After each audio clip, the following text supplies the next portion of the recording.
business risks. Give it up for Pierre.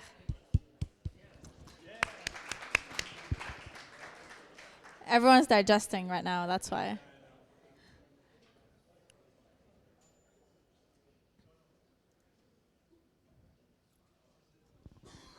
One, two, 1, 2.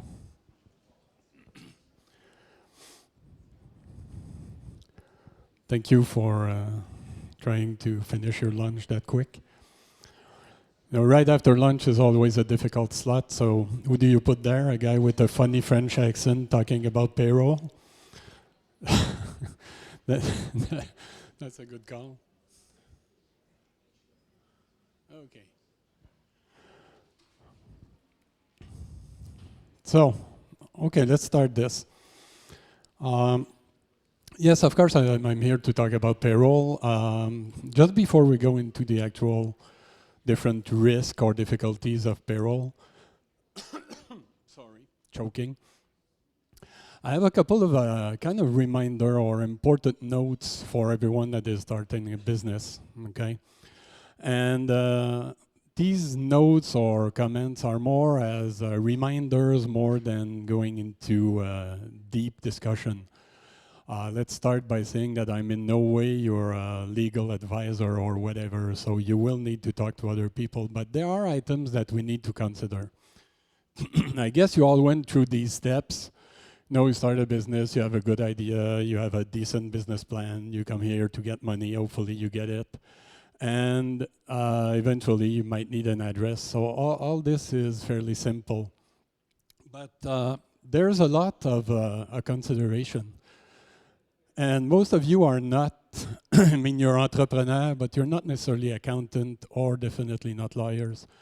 So again, a couple of reminders here about things that you need to know and that needs to be established very quickly is whatever your business, even if it's a super small business, and someone was asking me earlier, how large do I need to be as a company to use payroll services? I said, 1, of course, okay? And that's, you're gonna see stats later that prove that. But things that needs to be established is pay frequency. And you need to validate that with government because they have one interest in your business. They want to have government remittances. So for your employees, you have what we call employer's contribution and all that. So legally speaking, it needs a setup, okay? So again, I'm not giving you all the details regarding this. I'm just saying that it's something that will come back because these monthly payment that you need to make to government, don't miss that. We're gonna see that later. The other very important decision you have to make up front is, as a business owner, how will you want to be remunerated? How do you want to pay yourself? And again, I know that I have specialists in the front row here, so you know how important these concerns are. So how will the owner pay himself? Would you consider yourself a salaried employee, or will you be paid by dividend? And again, it looks like I'm opening a very, very deep subject here. I just want to ask the question, basically, and make sure that you consider it once you decide to start your business and decide to pay yourself. Because this is not actually a matter of taste, okay? It sounds good to be a salaried employee, or it sounds good, or it seems that there's advantage in being paid by dividend. Well, the thing is that the government can look at those figures and decide that you were wrong all along, and they can switch your status. And if it happens, what the money that you think you were saving, they will find and they will get, okay? So this is very important, and in 2 words, if someone is paid as a salary, the government can need the proof that you're actually doing work, okay? That you have a job that justifies the salary. On the other end, if you're paid by dividend, then they will look at your paperwork and establishing the way your company is established to decide if this is valid or not, okay? I don't want to go deeper into this. We're talking about payroll, remember that, but this all leads to payroll, okay? Again, I can put this one up a couple of times every 5 slides to remind you that what I say is not exactly what you have to put down on paper and say Pierre St-Arnault said to do it this way. I'm absolutely not accountable for any good or bad move that you're going to make. At one point, you establish all these rules and you decide to hire an employee. Which brings another very important question. As a small business, maybe you think that it's more interesting to hire contractual employees than to hire actual employees. And I'm sure you know a lot of companies that are doing that. Again, I'm not saying it's good, it's bad.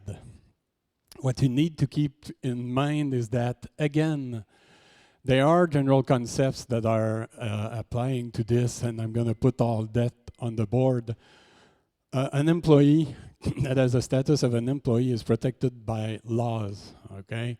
So if an employee is subject to unfair conditions, they can go and they have places where they can file complaint and get protected. Where a contractual is completely different. A salaried employee will bring obligations on your part. We were saying earlier that you have to pay employee contribution, something that is different when your employees are contractual. So again, it might be very tempting to say, well, I won't hire anyone. That's not exactly how it is established. So how is the status and what are the different factors to consider when identifying a contractual from an employee? And again, the government can look at those considerations and decide that you were wrong and that the person that you consider the contractual for the last 2 years is actually an employee, and they're going to look for their employer contribution. So control has to do with establishing the work schedule, my priorities, and so on. If I'm an employee, it's all done by the employer. If I'm a contractual, I have a level of independency regarding this. Tools and equipment is a classic, but it's a very broad definition. So if, as an employer, you provide everything that the employee needs to do his job, well, that's an indication that this employee is an employee and not a contractual. The capability to subcontract, well, of course, as an employee in a company, you did not decide, well, I have too much to do today, I'm going to hire someone and subcontract. Where a contractual person is basically responsible for delivery of a job and can decide to invest their own money the way they want.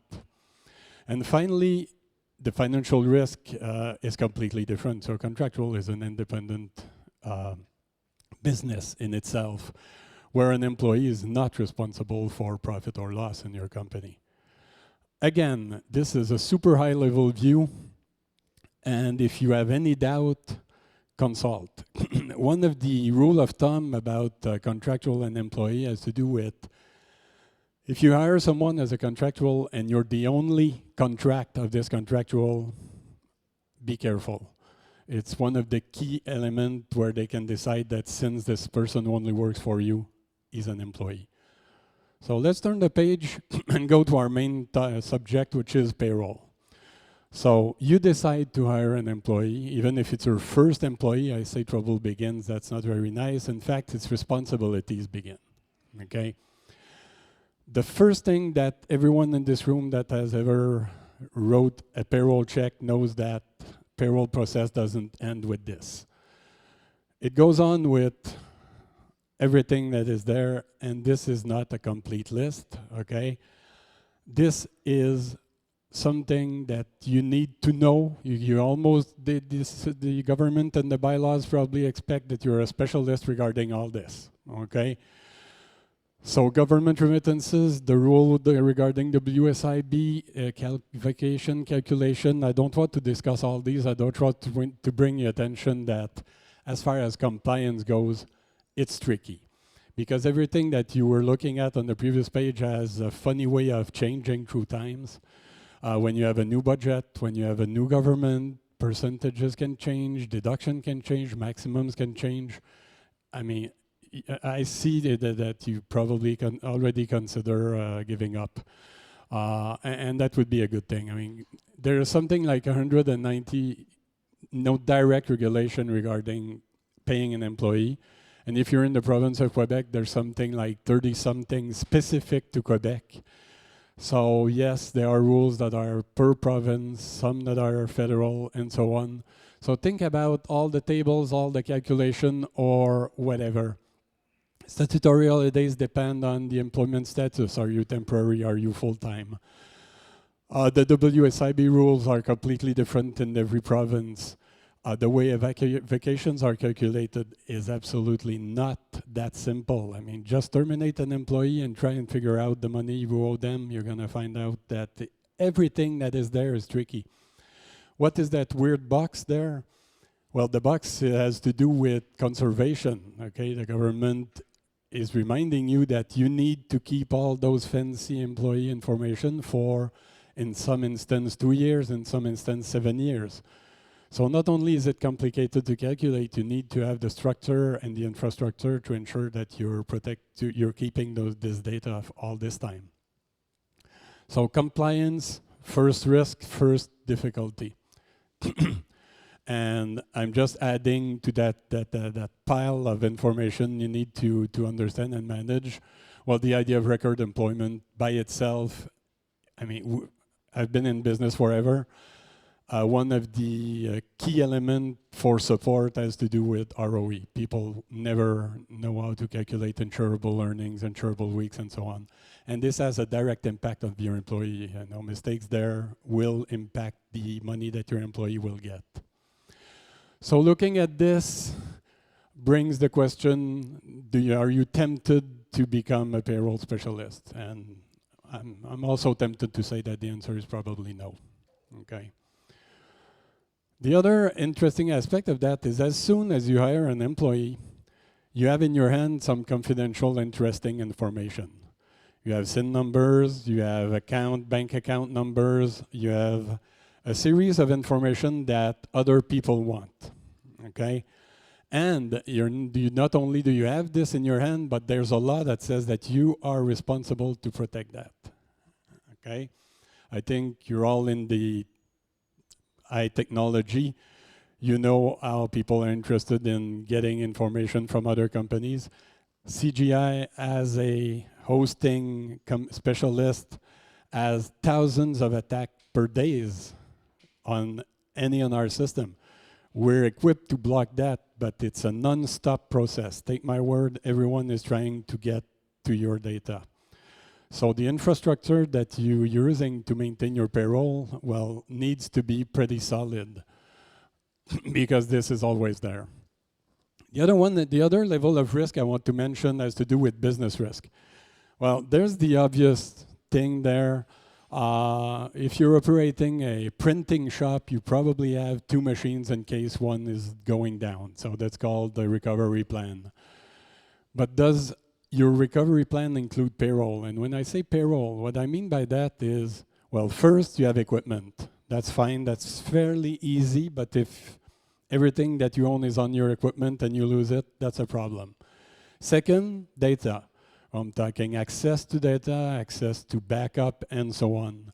And something that is often left not considered is personnel. Maybe you're relying on one person that can handle everything that has to do with payroll. If this person leaves or has any kind of problem, do you have a recovery plan regarding this?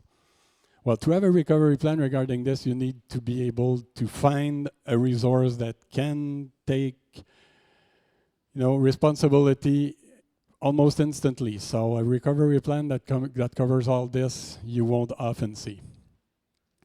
And the last level I want to discuss, level of risk, is financial risk. Well, financial risk has to do with all your obligations. We said something about remittances earlier. So you owe money to the government. Well, just being late because you're focusing on your marketing plan, or you're focusing on establishing a good product, developing a good product, and you miss a delay, well, this has to do with federal law. And this is only an example, but those are actually real figures. So if you owe money to government and you miss your payment date, this is how they will hit you. And it's true. I mean, talk to anyone. I know a lot of people that recently someone told me he was late on transmitting a report for 2 months, and he got something like $1,900 of penalty on that. Well, Think a business with 2 employees, $1,900 penalty for a report, that can be compromising. So as a summary, you need to deal with compliance, complex law, updating your calculation to make sure that you're following the bylaws, privacy, fighting people that wants to steal everything that you have that has to do with confidential data, your recovery plan, your different business risk, and finally, financial risk that we just discussed. Okay, it's not only dark on payroll side. I mean, think about what you think when you realize that, yes, your deposit got in your bank account for your payroll. So basically, an accurate payroll is one of the key elements to the employee satisfaction. Of course, everyone will tell you that money is not that important and that they like to work in a nice environment with nice colleagues, but forget their paycheck and you're gonna see what they're gonna think about their nice office. So this is very, very critical, okay? Which brings back the same question again. Do you feel like you want to be a payroll specialist? Okay, let's pretend that you don't want to be that payroll specialist. How can you manage your payroll? Well, first, we just discussed that. You probably don't want to try it yourself, but you could, okay?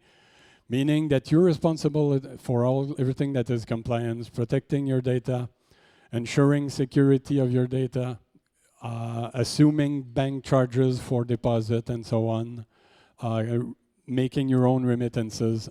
I don't think it makes sense. A lot of people are dealing with their accountant, and I'm not here to say that the accountant is not your best friend. In fact, in a small business, your accountant is your best friend. It's just that the core business of your accountant is to take care of your accounting. Payroll is only a side activity, and how much will you pay for that? Will you have support? Are you still responsible for your remittances? Think of all those considerations. Finally, another one of your best friends is accounting software. I mean, we have people from accounting software here, and it's essential. They're part of your company. But again, payroll might be a side activity. If you're not in a SaaS environment, it means you're responsible for updates. Again, maybe you're assuming your banking charges. Maybe you have to make your own remittances. Basically, you still have a lot to do. Which takes us basically to the other option, which is the idea of payroll outsourcing. Mike was from FundThrough was saying earlier that he thinks that any company should outsource. Well, let's look at a couple of reasons very quickly. We're going to close on this. Well, first, based on questions that are answered by small businesses owner, one of the problems is that you're always out of time. So using an outsourcing system will save time, okay? These are based on real stats. The most time-consuming tasks are payroll entry. You can simplify that by decentralizing the entry directly to employees or having tools to make that entry simpler, such as import tools or whatever. GL journal entry, again, we can automate that. We can ensure an interface between payroll and GL system, so saving times. Vacation calculation, we already mentioned that, tricky. And looking for legal information, well, this is time spent on the phone with government trying to get an answer, and we're going to have a solution for that in no time. The other reason is reduced cost. Yeah, the people think an outsourcing payroll system is expensive. Well, I already told a couple of people that it's not. If you want a proof of that, you can ask Dominico in the back because he's going to be there to answer your question. But think about saving time. Saving time will save you money. Avoiding penalties will save you money. So it's all very important. Third level is get access to expertise. Okay. Again, based on stats, the most difficult tasks related to payrolls have been identified as end-of-year processing, finding answer, managing banks, and producing record of employment. No surprise there. So when you outsource your payroll, all these are basically taken care of. So yes, as far as the expertise goes, there's no question. Fourth one is reduce risk. We already discussed all these risks. So an outsourcing system will reduce risk because first, calculation will be accurate. Remittances will be done in time. The environment will ensure security, will ensure access control. So you won't be vulnerable to any attempt to attack your data or your system. I added to this one a comment that is not there. It reduces risk, but also increases control. Someone mentioned to me earlier, a lot of startups are looking for R&D credits. Well, before the government, that's Mike that brought that up. Before the government says give a big smile to your R&D credit, they're gonna probably audit you. And if they audit you, they will look for detailed timesheet, detailed time reporting, detailed payroll records. So all this you will need to be able to produce, and outsourcing your payroll will ensure that. Final one, oops, I'm sorry, I just skipped this one. The worry-free, again, whoever you're dealing with, if you're not outsourcing, when you have a question, where do you get your answer? An outsourcing payroll provider will offer support, unlimited support. And not only will they offer support, but when you call them, they have access to your precise record, so they know your situation. So it's not like theoretical. They can actually look at your specific situation. Quick note to finish, just a reminder, I'm Pierre St-Arnault, product manager for Nethris. We've been in the business forever. I'm not surprised at all, but we really have to work on that. People don't know our name. So someone says, who are your competitors? Well, of course, we know who are our competitors. They're the big payroll outsourcer, ADP, Ceridian's always on the table. And someone says, oh yeah, a big one. Like we are a small one. Well, just to give you an information, I mean, we have over 13,000 clients. We pay, these figures are out of date, we pay nearly 500,000 employees. In fact, we're the third payroll provider in Canada, and in the province of Quebec, we are ahead of ADP and Ceridian. So if Nethris is not known, it's because the brand is not known by itself, but then we have a lot of work to broadcast it out of Quebec. We've been in the payroll forever, a record percentage of satisfied clients. To answer something I said earlier, we have 80% of our clients that have less than 50 employees, and we have 67% of our clients that have less than 20 employees. So again, how large do you need to be? 1 employee is fine. We have tons of those, and we're very happy with these. 1 minute is more than what I need.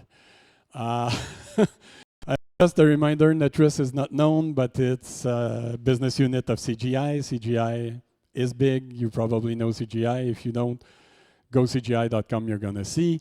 Last thing I want to mention is kind of an anecdote. It's French, okay, but I'm going to have to explain that. 3 days ago in the newspaper, Mont-Laurier is a small town just north of Montreal. Well, there was an accounting office that were offering payroll services to local businesses. They had something like 75, 80 clients, most of them friends. And what did those companies recently realize? Well, for a couple of years, this company was producing and managing their payroll, but they were not paying the remittances to government. So they were taking the money out of the bank account, not sending it to government. So all these companies now owe between $10,000 and $50,000 to the government. Some of them will definitely die with it. They won't survive the amount because this money is gone. This small office filed for bankruptcy 3 days ago, and bye-bye. So the idea is be careful who you trust your payroll with. Okay, not everyone is reliable. Sometimes it's tempting to look at smaller businesses. If it's in a basement, it's dangerous. That's all I have to say. Any question regarding payroll, how it's working, how quickly it can be set up, how much it costs. Dominico's the guy. Dominico is from National Bank. He's right there. Wave Dominico, say hello. He's a very nice guy. And I thank you. Hi, Dom. Thanks, Pierre. Okay. I was about to go see Sid.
Okay, hello?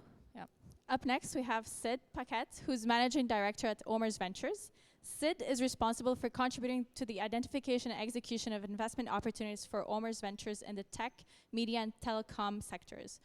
Prior to joining OMERS Ventures, Sid was a senior manager in the international tax practice of Deloitte, as well as in the Ontario Clean Tech leader for Deloitte and a member of its TMT, so Telecom Executive Team. Sid was also called to the Bar of Ontario and worked for one of Canada's leading corporate law firms. He has also over a decade of experience providing businesses M&A, tax, and legal advisory services, also to high growth companies. So without further ado, please give it up for Sid Paquette.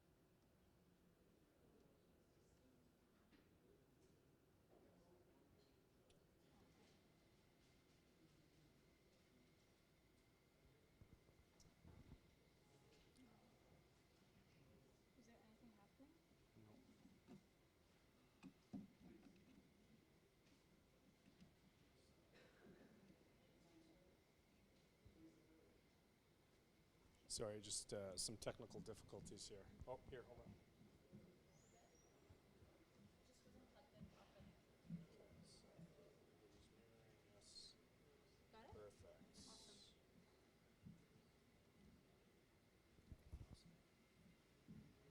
Can everybody hear me okay with this? I don't know if I've got it on.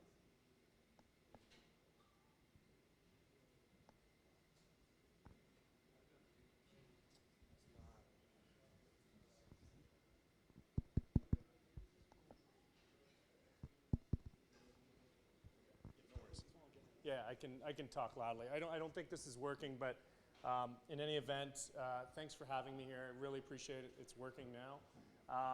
So I was asked by FundThrough to give a presentation on pitching to VCs and most importantly, kind of finding your right match.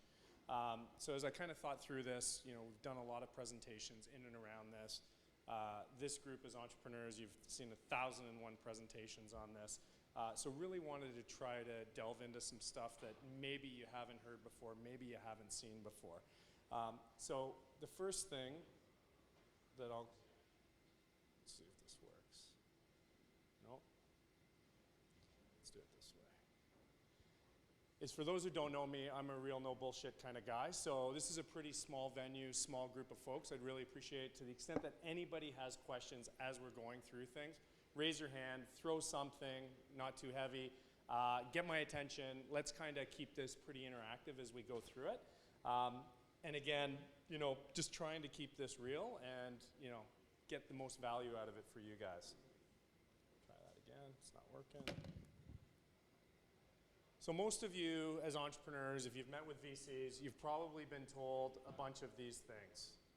Everything from it's not a big enough opportunity, it's not differentiated from your competition, et cetera, et cetera, et cetera. There's a number of reasons why VCs say these things. You know, one of the reasons is sometimes there's just not a fit between the entrepreneur and the VC, and that's what we're going to try to correct here today. At least give you guys some feedback and some pre-work to do in advance so that some of these discussions don't happen for inappropriate reasons.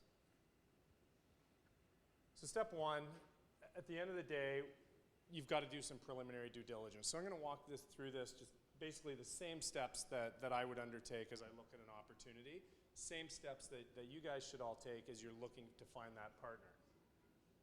First thing you want to do is really have a good understanding as to where you should be looking for capital, right?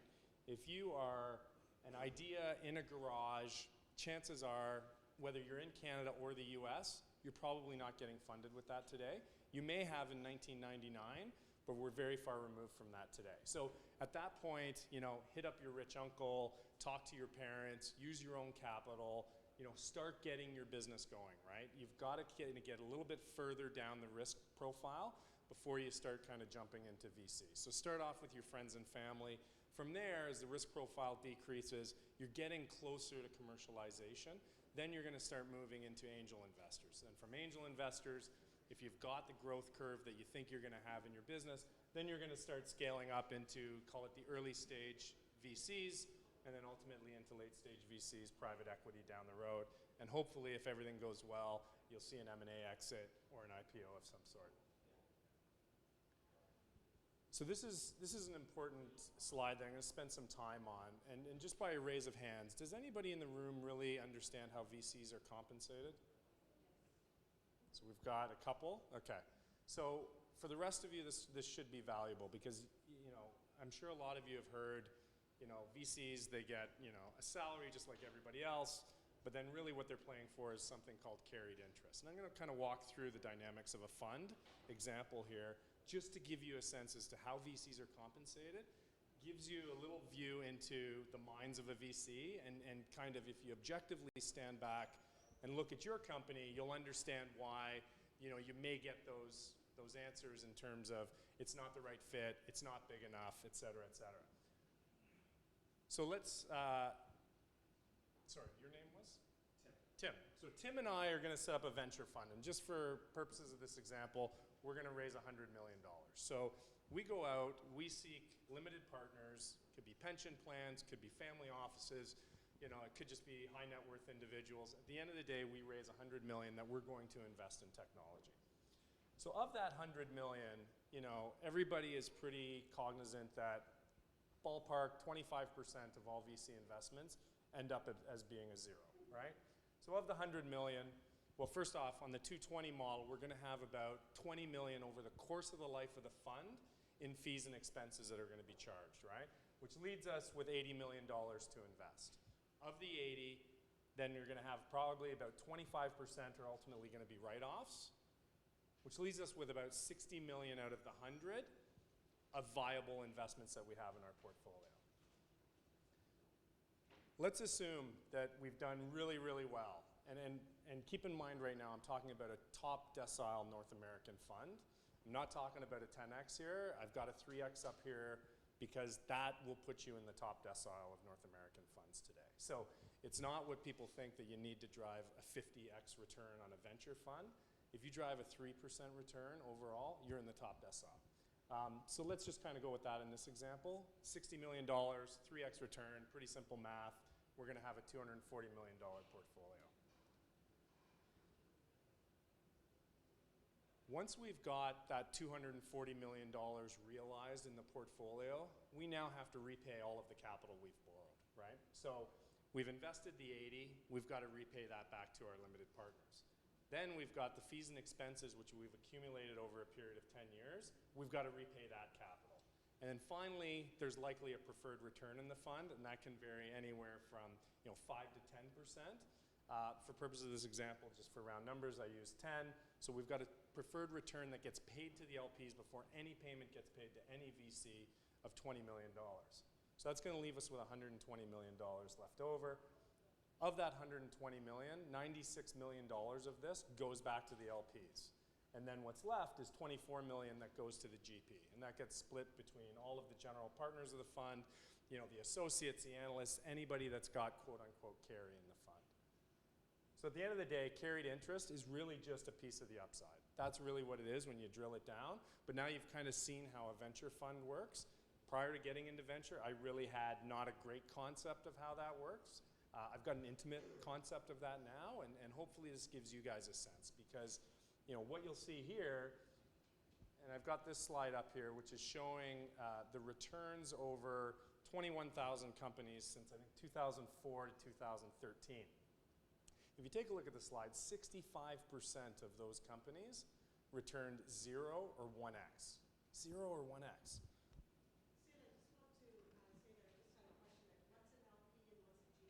Yeah, okay, great. So great question. So I'll come back here. So the LP is the limited partner. The LP is effectively the individual, the organization that's loaning the venture fund the capital to invest. The GP is a general partnership, and that's the vehicle. It's a partnership vehicle of which the VC partners have organized to do that intake and invest through. So that's really the management vehicle for the fund. The LPs are limited partners, and they're the ones that have actually provided the capital. So, yeah, great.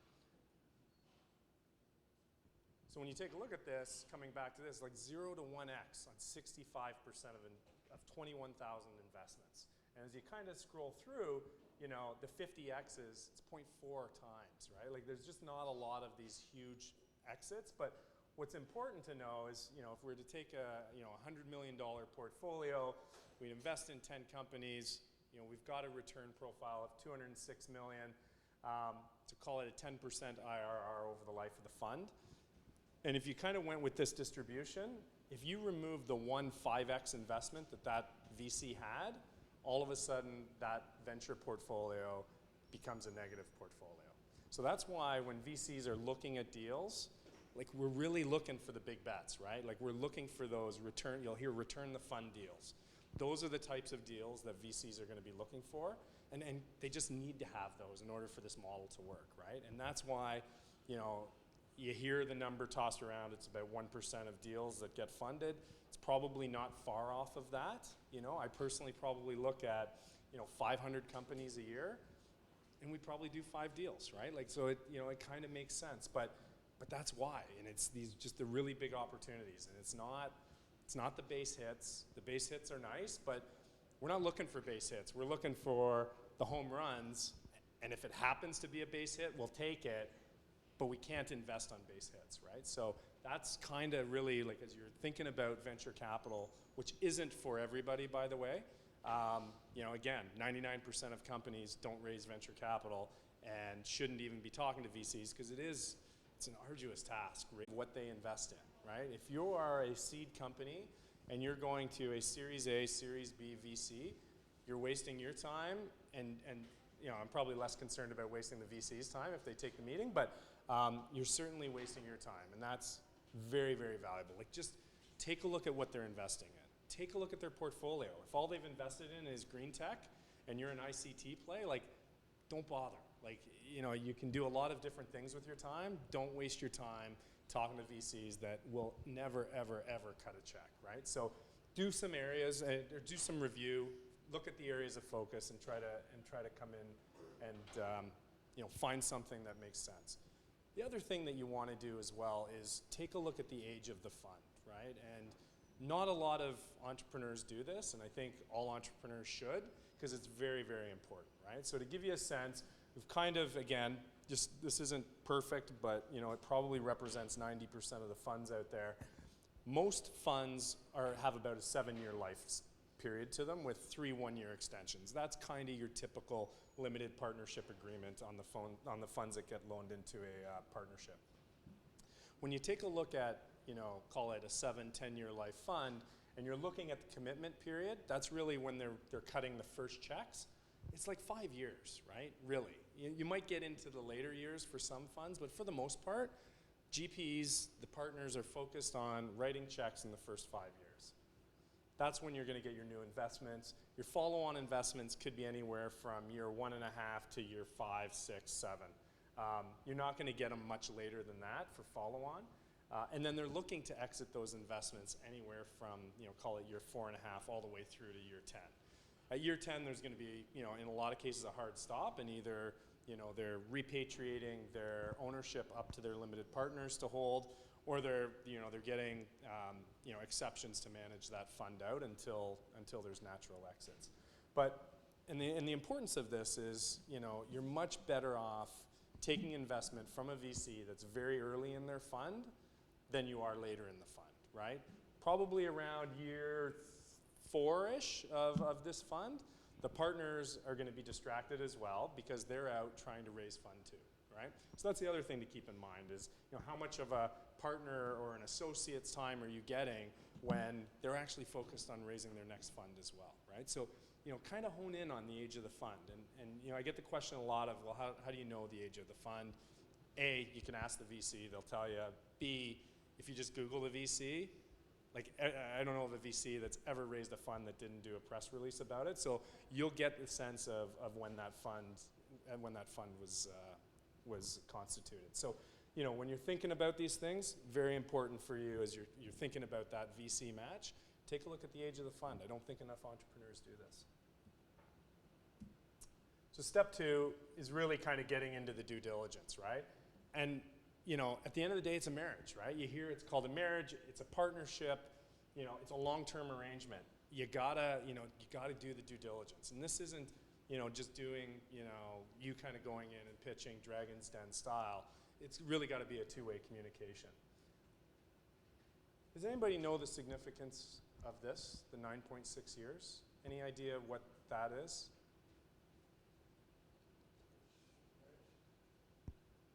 Close, yeah. You're down the right path. It's not the average marriage, but this is the average time that it takes to get to M&A or IPO. Sometimes you'll be married after that point, but this is what it is in the US. It takes at least 9.6 years on average to build a company that is going to M&A or IPO.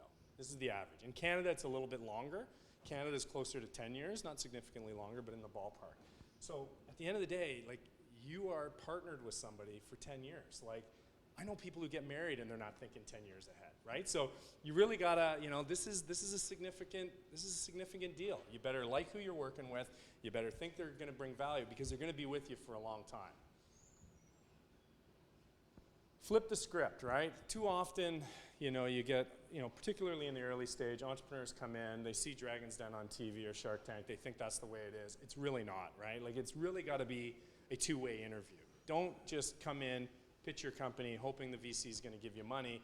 You guys should be doing a ton of interviewing of the VC because, if you're in that 1%, you've got a lot of choice. There's a lot of funds in Canada you can choose from. There's a lot of funds in the US you can choose from. Like, you have choice. So, don't just take the first capital that comes in your door, unless you think that it's a perfect fit for your organization. Right? So don't be afraid. Question the VCs. Kind of go through that exercise. Do your due diligence. This is something else that you should ask, and I probably only have maybe 1% of the 1% that pitch us actually ever ask this question, and I encourage entrepreneurs to do this. And this is ask you're kind of getting down the path. You've picked a partner. They're going to invest. Find out what they're going to reserve for your investment, right? Because it's one thing if a venture fund says, hey, yeah, I'm going to invest $5 million in you, but I'm going to reserve $1 million. Well, what that means is in the future, they can only invest another $1 million, right? Versus if you had another fund, maybe their reserves are 2x what they invested. So maybe they've got 10 million in reserves. This is really important because it's really hard once a VC fund makes a reserve to change that reserve in the future. Because at the end of the day, I make reserves for my companies. My partners make reserves for their companies.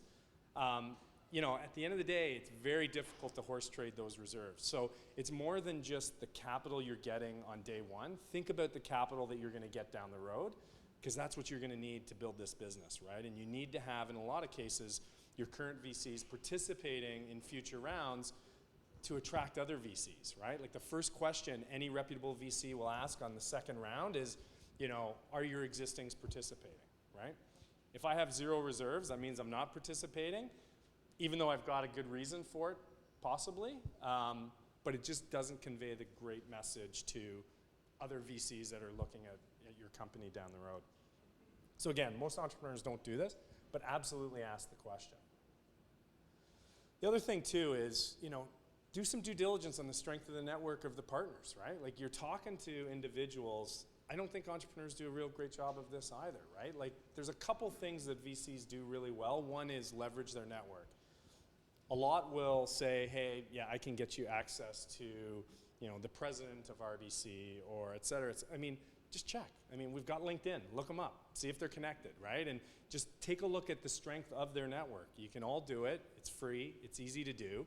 And understand whether that network has application to your business, right? Because that's really the key thing. Because if you're not in fintech and RBC's never going to buy your product and you don't sell to them and never will, it probably doesn't matter that I've got that connection. Whereas somebody else, another VC, may have a connection that is 10 times more powerful because it's in your space, it's in your market. And in addition to revenue connections, take a look at human capital connections, right? Like, see who I'm connected to that could potentially be a CTO of your business, CFO, you know, VP marketing, et cetera. Take a look. And again, for the most part, those networks are all open. It's easy to check. Do the due diligence on the VC. I don't think this gets done very often. So step 2, again, kind of get into the final due diligence here. Call the portfolio companies, right? And don't just call the portfolio companies that the VC is going to say, hey, yeah, talk to, you know, Ryan Holmes from Hootsuite because, you know, he's a great entrepreneur and we've invested in him. You know what? Like, just randomly call some entrepreneur, or call some of the portfolio CEOs. Talk to them. Ask them questions about what's it like to work with Sid at OMERS, right? Like, what did he do for you, right? You need to do this thing. You know, this is so fundamental. And, you know, and again, not all entrepreneurs are going to be like, yeah, this is great. Hopefully they are, but that may not be the case. But at least you kind of do that due diligence because we do it on you guys, right? We do background checks, right? We do all this stuff. Like, you guys should be doing the exact same thing for us because at the end of the day, it's 9.6 years, best case scenario. And so 9.6 years, you better understand what I'm going to be like over the course of those 9.6 years. So make sure you contact the existing portfolio companies. This you're going to probably do as you get further down the pipe in terms of the investment. You're not going to probably do it on day one, but as you're kind of looking at, you know, 2 or 3 potential partners that you can take capital from, do the reference checks. Really do it, and you'll find out remarkable things. The other thing is, you know, and again, you can, you know, when you're doing these background checks with the CEOs or any other management team members of the portfolio, find out what the value add is that the VC adds, right? All VCs are going to tout that we add value and we do this and we do that.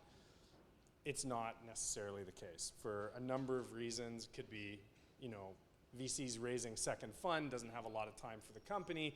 Could be that they're outside of their, you know, what they have experience with and they don't add a lot of value. Like, find out, talk to the entrepreneurs, find out what their value add is, right? You know, VCs for the most part, you know, you're going to get value add through our network, either from revenue or human capital. You're going to get strategic value, but find out from the entrepreneurs that they've invested with, you know, where did they get value? And probably the most important thing when you're speaking with these entrepreneurs, this, you know, find out what the VC was like when things went sideways, right? I can tell you when the company's executing, everybody's happy, there's not a VC in the world that's going to be problematic. When things go sideways, that's really when you're going to find out what your partner's like, right? So find that out, right? Because again, the engagement period between entrepreneur and VC may not be that long, right? You may have just walked in the door, you hit it off. You may only know the individual for, you know, a period of a month, 2 months. It may not be a long period of time. So do the diligence, find out what's going on. And all of these things are going to help you as you kind of try to pick that VC that's going to fund you. Because you do have choices. If you're a good company, you're going to find funding. The best company, I don't know of any of the best companies in the world that aren't funded, right? So you can do this, but find out, honestly, like what they're like in bad times. And it's probably speaking to a CEO of one of their defunct portfolio companies, one of the 25 that they no longer have in their portfolio today, but it's probably on their website, right? And find out and contact that CEO and find out honestly, like, find out what was Sid like when things went sideways. Was he helpful? Was he, what was going on, right? You got to find these things out, and so that's part of the due diligence.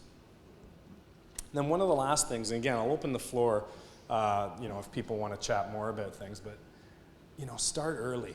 Like really start early. So, I made the comment previously that you don't want to be a seed company meeting with a Series B investor. And that's absolutely true if you're looking for investment for that round. I absolutely agree with you. But what you can do is reach out to them 2 years in advance if you're needing capital. Make that really clear. Say, hey, listen, I'm not looking for capital. I know you guys aren't right for me now, but I'd love to meet with you, get you to know who I am. And then it gives you time to get to know who they are as well, right? Because I can tell you, 99% of the time, VCs will add value to non-portfolio companies, right? If we like an individual, if we like a company, we're going to try to help them out as best we can long before they're ever portfolio companies. So again, it's that opportunity for due diligence. And all of this stuff will hopefully set you up so that you land on the perfect partner. And when you're doing your diligence and you've got 2 or 3 term sheets in front of you, it becomes very simple. And it removes the whole valuation issue off the table because you really know kind of who you want to be partnered with.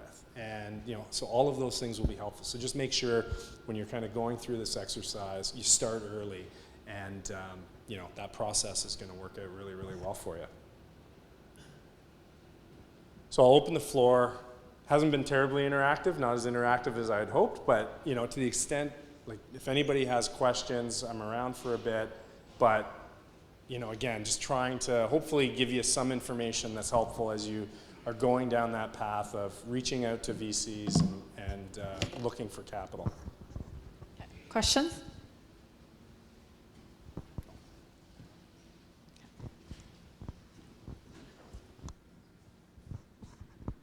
Start with that. Thanks, Sid. Maybe you could just share with the room the importance of getting a soft introduction to a VC. So instead of just say, hey, my name's Joe, here's my pitch deck, what do you want to know about me? Maybe share a little bit about that approach. Yeah, so I think that's a great question, and I would say that that's kind of the first idiot test.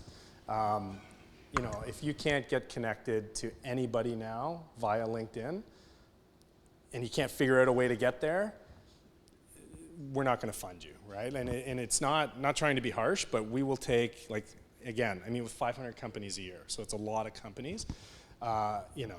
Most of those come through some sort of network. It doesn't even have to be that close, but it's kind of that first test, right? Are you smart enough to be able to get there and persistent enough to get there? Because it's not hard. Like, we're not talking 20 years ago where you literally, you couldn't find the individual that was connected to me or to one of my partners or to one of our associates or anybody else. Like, you can do that. It's like a click of the button. And, almost all of us are connected, certainly, within probably 3 people per LinkedIn. You can get that intro, and it is super simple to do. Absolutely always do that.